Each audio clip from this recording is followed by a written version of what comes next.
Alright guys, welcome back to the Nerd Militia.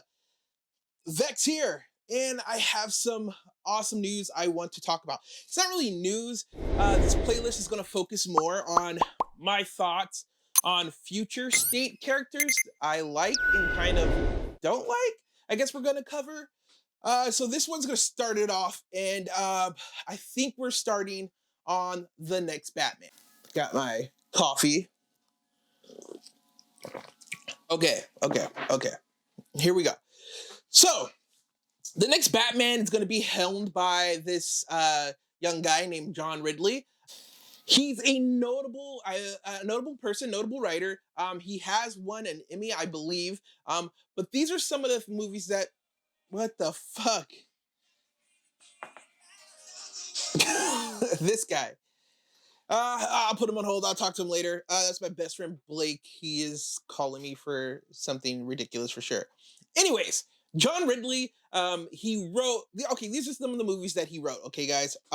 Let's see. We have The Three Kings, Undercover Brother, which is an underrated comedy, blaxploitative film, Eddie Griffin. I mean, that's a whole nother video I could possibly make, and we could talk about how awesome this film is. 12 Years a Slave. He's worked on some TV shows, Martin, Fresh Prince, Static Shock, and Justice League. So he's worked for DC before, and he looks like he's gonna shape up to be a kind of a good writer for this, depending on. Okay, so here are my thoughts. All right, guys. So this guy is like a declarated freaking writer. Like I said, he's an Emmy writer. Man. Okay, the best way to do this is just to let's break this down. So I've already explained to you guys who the writer is for the next Batman.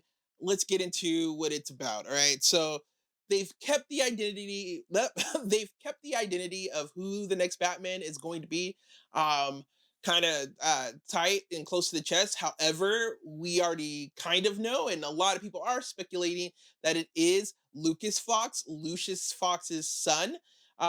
He was originally a Batwing during the New 52, I believe, or after the new rebirth thing. Yeah, I think of all the things in future state, this makes the most sense to me. Seeing Lucius Fox take over is pretty cool. Like I said, he was Batwing. So seeing him come into this is gonna be interesting. This is a 4-issue series, and each issue is gonna be 64 pages, which is a huge freaking book. And we'll probably explain why they have this hefty price tag. It's not really a hefty price tag. It's $8. I've spent more on more like frivolous shit. So this is not a loss for me. I will gladly spend the $8. You can't tell, but this whole thing of pops goes up. And I say that to say majority of these pops are like $12 plus, okay? So like an $8 comic book, and if it's a good book, isn't a lot to me. That's not a humble flex. I'm not trying to flex. I'm just saying, like, I see a lot of people freaking out about this price, and it's not that bad. And what this plot's going to focus on is Lucius Fox as Batman going up against this I guess this private security team called the Magistracy. Yeah. So earlier in the video, I kind of like stumbled on my words about like the writing and all that stuff, and this kind of plays into that. My worry for this character.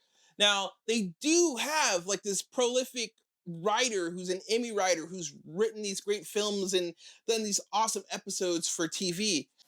However, I believe like starting this character off right off the top with like a whole army, like a private security team, like he has to go, like there's not like a face to this villain. A hero is only as good as his villain.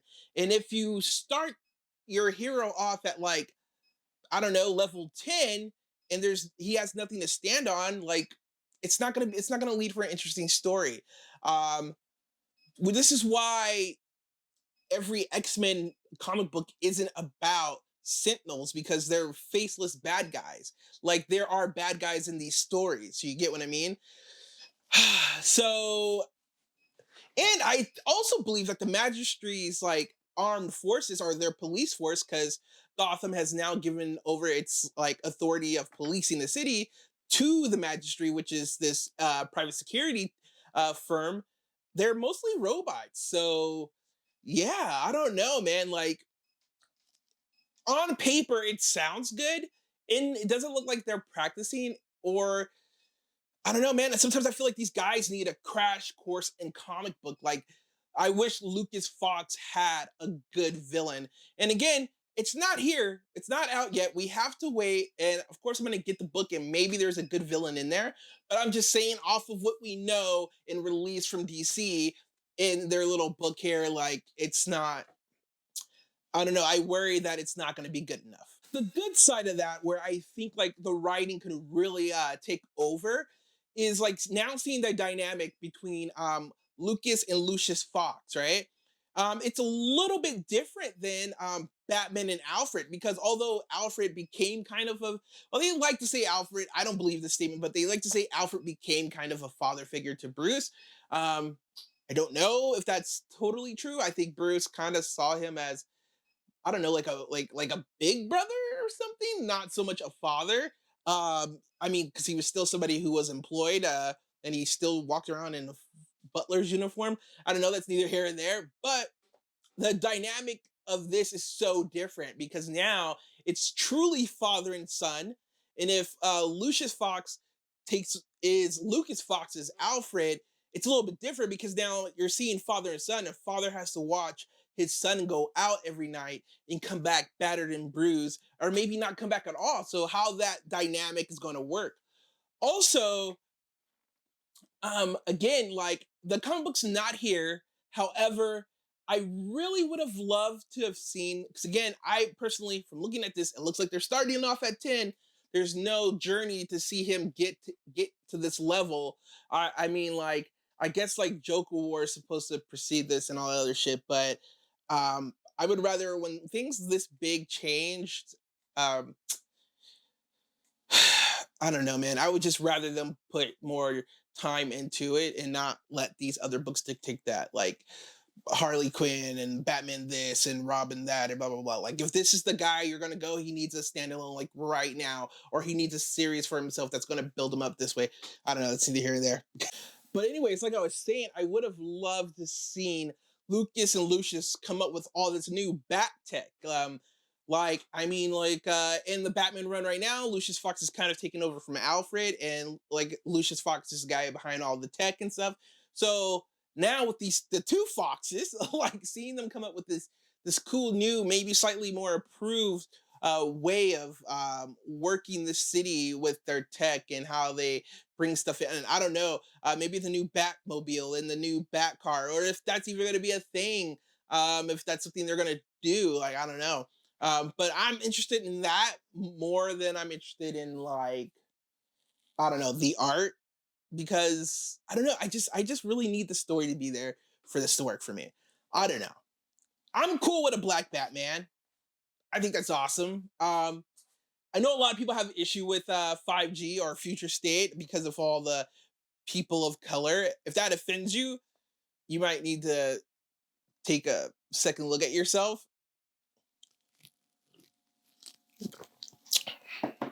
Yeah. So look, man, like I'm saying, like I'm not for tokenism or any other isms people put on top of PC POCs and in comic books. However, these characters are centuries years old. The idea that like this is the very first time that we're putting POCs in these characters' position says a lot about how sluggish and old the comic book industry is. I think right now they're throwing everything to the wall because like the comic book industry is lacking. It's this lack of creativity. It's this lack of uh innovation that led us here to where now they're just like let's do all this where it should have been a decade ago that they should have like toyed with and built up the idea of a black Batman. They should have built up the idea of a new Wonder Woman or Nubia coming back. They should have been building these things up, but the comic book industry and writers are stagnant. Um, a lot of times the movies are superseding comics, and they're trying to stay in a certain lane, and it's just having a bad influence. But now that we're here and comic book industry is in a panic mode trying to save itself from being cannibalized, you're going to get all this stuff. Like, it's trying hard to reach out to all demographics, all these niche societies that were niches back in the past that are now coming up to become dominant societies. I mean, like your alt, the tattoo people, the LGBTQ plus people, the black people, Hispanic people, Asian people, everybody now who are now coming in or being put in positions of power, we're no longer the minority. We contribute funds to the world, right? And I don't mean to get too political, but now, the comic book industry are trying to reach to these niches because mainstream is not buying all these comic books. Mainstream is not. They haven't. I know a lot of people would love to blame the SJWs or POC, people of colors, but even without these characters, the comic book industry was continuously going down. Movies were saving comic books more than comic books were saving comic books. This is something our community, speaking as a representative of the nerdy geek community, we let happen. You go to Comic-Con, comic book vendors are pushed out for more of the Legos and Disney stuff. You go to any other con down the hill, it's mostly about cosplayers now, and that's not a bad thing, but nobody's really selling comic books. You got people selling pictures of themselves in cosplay. So there's no full circle, right? This thing doesn't come back around to the cause or to the comic book shop. Like, there's no cosplayers, not to my knowledge, that are backed by a comic book shop. Like, if I was a cosplayer, I would like go to my guy Henry over at Comic Cult HD and be like, let's do a sponsorship, bro. Like, I'll take all my photos, majority of my photos, inside your comic book shop, and like let's basically just bring it back full circle. That's not there. So now we're here. And yes, there's a lot of definitely tokenism coming around. And it's best that I get this out of the way so I don't have to make a speech about this in every fucking video. But it's because we let it get to this point. Now companies are like, I don't even know what the right word is, but they're using, my blackness, that person's whiteness, that person's life, as a way to make money, as a tokenism, like they say. But I don't think it's not the tokenism in which they use it. They use it like, oh, this is another black character. No, this is a studio trying to capitalize on a minority that became a majority and doesn't care, so much so that they don't even care what is written. And that's what the spotlight should be on. It should be on the company writing correctly, and not it's taboo for there to be a black character. No, that's out the window. The pressure should be put on the writers to write something great. Like, the pressure should be put on the company to make the writers write something great. Don't try to capitalize on this just to do it. Like, co-op a cause, just the cause. You know what I mean? Like, it's just all horrible. But yeah, guys, that's what I think about Batman. Sorry about that rant right there at the end, but that's just how I feel. It's best that I get it out now. Let me know what you think about Lucas Fox becoming Batman. Are you for it? Are you against it? Does it offend you? Why does it offend you? Like, let's talk about it. Also, guys, I'm down to have a conversation with anybody who feels otherwise, about who really is like head in deep about like SJWs and stuff like that, who really like lives off that. I'm willing to have a civil conversation about that if that's what you really feel. Like, let's have it in the comments. Yeah, guys, as usual, thanks for stopping by. You will see me again in this exact same outfit because I am knocking these things out of the water. As usual, guys, stay excellent, and I'll catch you guys later.